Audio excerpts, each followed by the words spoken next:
Hello guys, in today's video I talk about how to fix WhatsApp stickers not showing problem. So the answer is easy. Just go to the settings, then go to the scroll down to the apps section, then go to the search and search WhatsApp. Next go to the storage and here you will find this clear cache option. Click on it.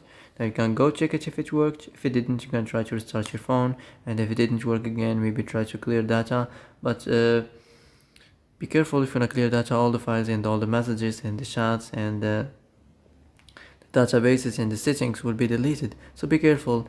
And also you can turn the airplane mode on and off. You can try it. So that's it. So that's it for today's video. I hope this is the answer you've been looking for. If you like this video, don't forget to like and subscribe, and see you in the next video.